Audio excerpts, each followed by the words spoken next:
Praise the Lord. இன்றைய நாளுக்குரிய வேத வசனம் பிரசங்கி 5வது அதிகாரம் 1வது வசனம். நீ தேவாலயத்துக்கு போகும்போது உன் நடையை காத்துக்கொள்.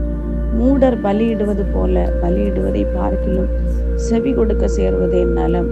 தாங்கள் செய்கிறது தீமை என்று அறியாதிருக்கிறார்கள். அன்புக்குரியவர்களே, இந்த அருமையான கால வேளையிலே அருமைநாதர் இயேசு கிறிஸ்துவின் நாமத்தில் உங்களை வாழ்த்துகிறேன். கர்த்தர் இந்த நல்ல வசனத்திற்காய், நல்ல ஒரு எச்சரிப்பின் சத்தத்திற்காய் நன்றி செலுத்துவோம். நாம் தேவாலயத்துக்கு போகும்போது ஒரு ஆயக்காரனும் பரிசேயனும் போல நாம் செல்லக்கூடாது என்று கர்த்தருடைய வேதம் தெளிவாய் சொல்லுகிறது.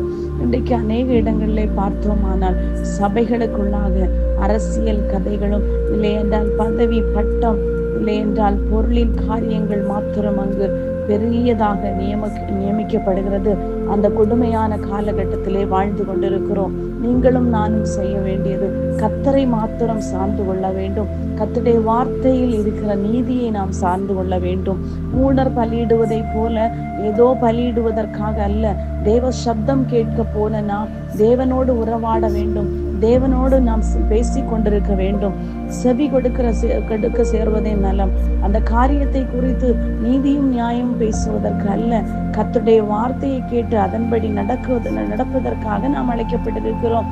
காரணம், அடுத்த வசனத்திலே சொல்லப்பட்டிருக்கிற தேவ சமூகத்திலே துணிகரமாய் உன் வாயினால் பேசாமலும் மனம் பதறி ஒரு வார்த்தையும் சொல்லாமலும் இரு. காரணம், வானம் அவருக்கு சிங்காசனம், அவருடைய பாதபடியாகிய பூமியிலே நாம் உட்கார்ந்திருக்கிறோம் என்பதை நாம் எப்பொழுதும் மனதில் கொள்ள வேண்டும். அவ்வளவு பெரிய தேவனோடு நாம் பேசும்போது வானத்துக்கு பூமி எவ்வளவு தூரமாய் இருக்கிறதோ அதே போல நம்முடைய வார்த்தைகள் சுருக்கமாய் காணப்பட வேண்டும். நாம் அவரிடத்தில் கேட்க வேண்டியதெல்லாம் தயையும் கிருபையும் மாத்திரம்.